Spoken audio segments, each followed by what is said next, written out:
अस्सलाम वालेकुम। मुल्की और गैर मुल्की ताज़ा तरीन खबरों और करंट इशू से बाखबर रहने के लिए हमारा चैनल सब्सक्राइब कीजिए और पेज लाइक कीजिए।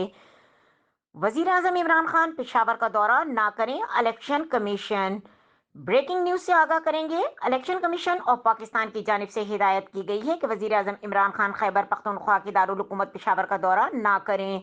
इस अमर में इलाकाई इलेक्शन कमिश्नर सईद अहमद खान ने वजीर आजम इमरान खान को खत लिख दिया। खत में कहा गया कि खबरें हैं कि वजीर आजम पाकिस्तान लॉन्च करने के लिए पेशावर का दौरा कर रहे हैं।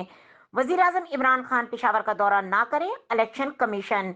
इस इल्जाम लगाने वाला खुद जज नहीं बन जाता। दीन के नाम पर जुल्म करने वालों को नहीं छोड़ूंगा। इमरान खान वजीर आजम इमरान खान को लिखे गए खत में इलाकाई इलेक्शन कमिश्नर सईद अहमद खान ने मुतनब्बह किया है कि ज़ाब्ता अखलाक की खिलाफ वर्जी ना की जाए, बसूरत दीगर आपके खिलाफ कानूनी कार्रवाई का आगाज किया जाएगा।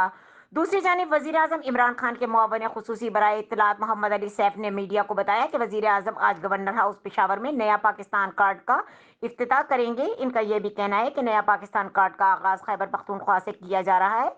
इस कार्ड से तकरीबन 13 करोड़ अफराद मुस्तफीद होंगे।